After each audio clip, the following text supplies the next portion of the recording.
Assalamualaikum warahmatullahi wabarakatuh. Perkenalkan, nama saya Muhammad Najib Zikri. Saya adalah seorang mahasiswa di Fakultas Syariah, jurusan Hukum Tata Negara di UIN Sultan Maulana Hasanuddin, Banten, dengan NIM 2211120074.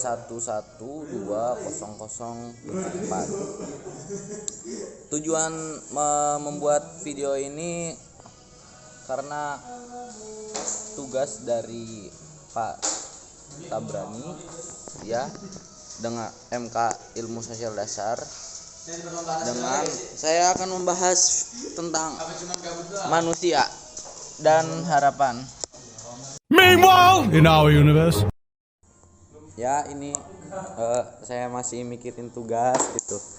Teman-teman saya udah terbebas dari tugas. Boros. Nice. Apa dia? Masuk. Kalau dia udah ngomong dia masuk aja.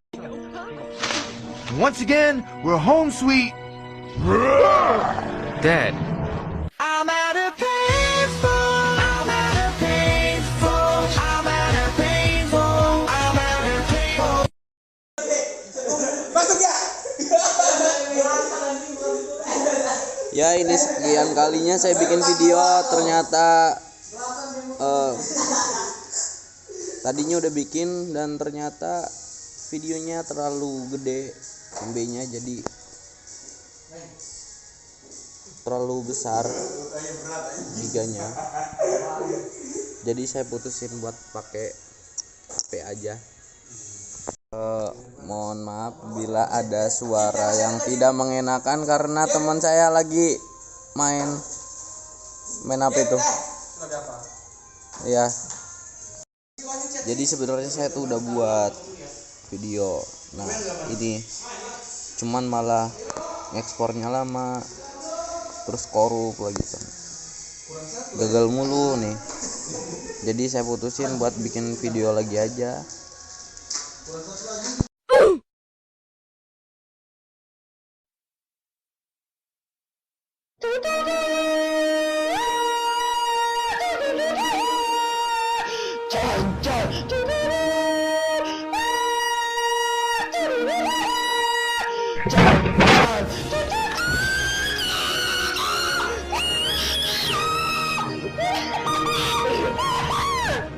Berbicara tentang manusia, saya rasa banyak manusia itu sendiri tidak bisa mendefinisikan apa itu manusia.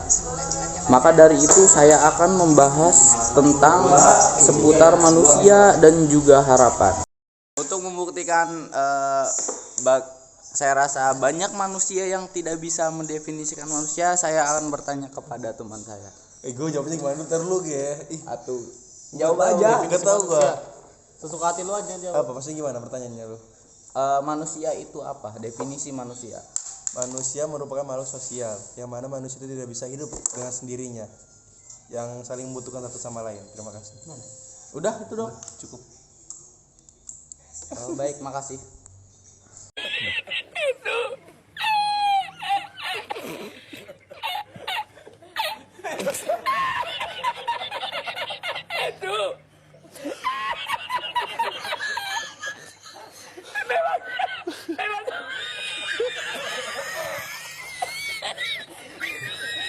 Nas, Halo, dengan siapa? Nih. Nah, nama saya Muhammad Firman Juniansyah.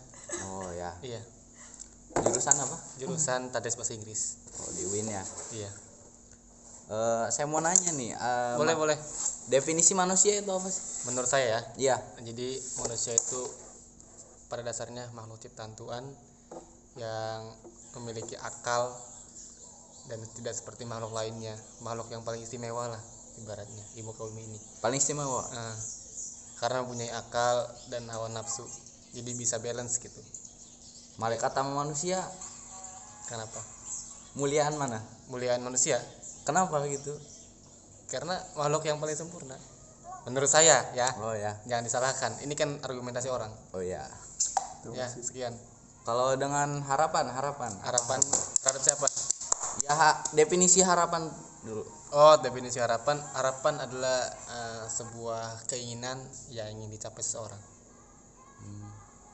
Sekarang punya harapan nggak? Punya dong. Punya. Apa harapan sekarang? Harapannya sih lebih Kan baik. sekarang tahun baru nih, harapan buat 2023 deh. Ya, buat saya semoga diri saya bisa lebih baik lagi daripada sebelumnya. Itu harapannya. Iya. Ya banyak sih harapannya. Itu aja. Udah itu aja. Iya, sekian.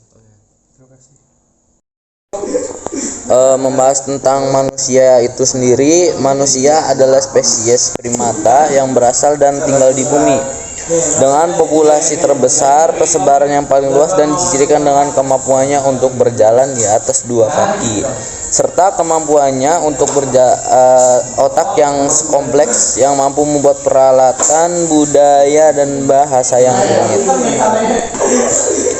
Sedangkan secara agama Islam, manusia dalam pandangan Islam adalah makhluk yang diberikan amanah oleh Subhanahu wa Ta'ala dan wajib ditunaikan.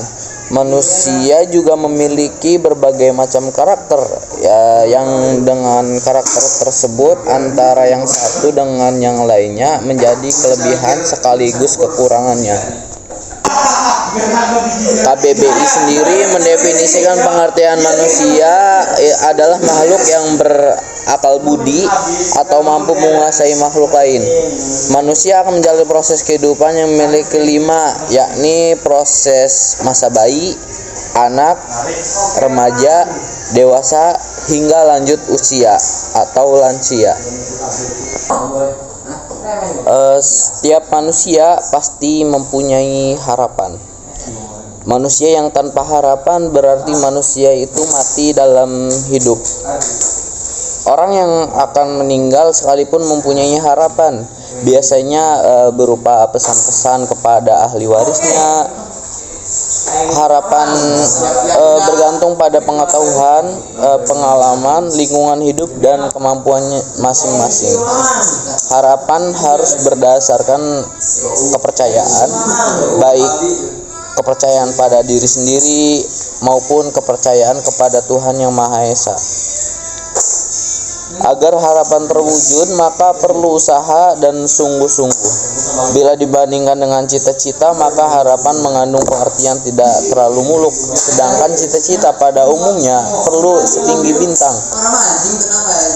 Antara harapan dan cita-cita terdapat persamaan, yaitu keduanya menyangkut masa depan karena belum terwujud. Pada umumnya dengan cita-cita maupun harapan, orang menginginkan hal yang lebih baik atau meningkat. Menurut kodratnya, manusia itu adalah makhluk sosial. Setiap lahir ke dunia langsung disambut dalam suatu pergaulan hidup, yakni di tengah satu keluarga dan anggota masyarakat lainnya. Ada 2 hal yang mendorong manusia hidup dalam pergaulan manusia lain, yaitu dorongan kodrat dan dorongan kebutuhan hidup. Menurut Maslow, sesuai dengan kodrat dan dorongan kebutuhan hidup itu, maka manusia mempunyai harapan. Pada hakikatnya harapan itu adalah keinginan untuk memenuhi kebutuhan hidupnya.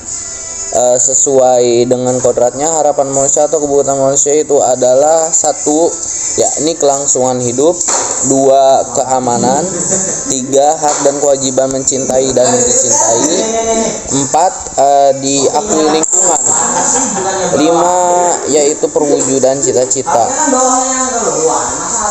Dalam harapan juga itu pasti mengandung kepercayaan. Kepercayaan berasal dari kata artinya mengakui atau meyakini akan kebenaran. Kepercayaan adalah hal-hal yang berhubungan dengan pengakuan atau keyakinan akan kebenaran. Dasar kepercayaan itu adalah kebenaran. Kebenaran atau benar amat penting bagi manusia. Setiap orang menambahkannya karena ia mempunyai arti khusus bagi hidupnya. Ia merupakan fokus dari segala pikiran, sikap, dan perasaan. Dalam tingkah laku perbuatan, manusia selalu hati-hati agar mereka tidak menyimpang dari kebenaran. Manusia sadar bahwa ketidakbenaran dalam bertindak berucap dapat mencemarkan atau menjatuhkan namanya. Dari Yuyun Surya Sumantri dalam bukunya Filsafat Ilmu mengemukakan 3 teori tentang kebenaran. Satu ini teori koherensi, yakni suatu pernyataan dianggap benar bila pernyataan itu bersifat koheren atau konsisten dengan pernyataan-pernyataan sebelumnya yang dianggap benar. Misalnya setiap manusia pasti mati. 2 yakni teori korespondensi. Teori ini menyatakan bahwa suatu pernyataan benar bila materi pengetahuan yang dikandung pernyataan berkorespondensi berhubungan dengan objek yang dituju oleh pernyataan tersebut. Yang ketiga yakni pragmatis. Kebenaran suatu pernyataan diukur dalam kriteria apakah pernyataan tersebut bersifat fungsional dalam kehidupan praktis. Dasar kepercayaan sendiri adalah kebenaran. Sumber kebenaran adalah manusia. Kepercayaan itu dapat dibedakan atas 1 kepercayaan pada diri sendiri, 2 kepercayaan pada orang lain, 3 kepercayaan pada pemerintah, 4 kepercayaan pada Tuhan. Jadi semua manusia hidup diberi akal, sehingga manusia bisa memiliki berbagai keinginan dalam hidup. Setiap manusia pasti mempunyai harapan dalam menjalani kehidupannya masing-masing. Selama ia masih berpikir, dan harapan merupakan sebuah acuan untuk manusia dalam berusaha agar segala yang diharapkannya dapat dicapai, dan kita jangan pernah lupa untuk berdoa kepada Allah Subhanahu wa taala supaya harapan kita dapat terwujud. Membahas manusia sendiri sebenarnya sangat berkaitan sekali dengan namanya, yaitu harapan. Sebenarnya harapan ini adalah sesuatu hal yang bagus dan juga buruk secara bersamaan menurut opini saya pribadi, dikarenakan harapan sendiri ini adalah jika kita terlalu berharap atau terlalu berlebihan lah. Contoh kasusnya, jika ada seseorang terlalu berharap, terutama ini berharapnya pada manusia, nah maka ini saya sebut buruk gitu, terlalu berharap kepada manusia. Karena di dalam Islam sendiri diajarkan jangan terlalu berharap kepada manusia, sedangkan baiknya itu berharap kepada Allah Subhanahu wa taala gitu. Jadi pasrah aja gitu, jangan terlalu berharap kepada manusia. Nah, cuman jika orang tidak mempunyai harapan juga itu buruk juga. Nah, contohnya jika orang tidak mempunyai harapan, dia bisa saja putus harapan, bisa saja dia putus asa. Malah efek paling dampak buruknya adalah dengan bunuh diri gitu. Jadi saya rasa jadi manusia, jadilah yang senetral mungkin, jadilah setengah-tengah mungkin, tinggi dalam pikirannya konteksnya. Cuman kalau untuk mimpi ini setinggi mungkin. Cuman kalau harapan, saya rasa jangan terlalu berharap tinggi gitu. Jadi pertimbangkan dulu resiko. Contoh kita juga jika ingin berusaha gitu, ingin membuka usaha gitu, pasti jika kita terlalu berharap, maka ekspektasi kita tidak otak kita ini tidak akan memikirkan hal-hal yang tidak kita pikirkan gitu, atau bisa dibilang resiko gitu. Kita tidak karena terlalu berharap, maka saking terlalu berharapnya kita tidak memikirkan risikonya. Maka itu saja kesimpulan dari saya. Wassalamualaikum warahmatullahi wabarakatuh.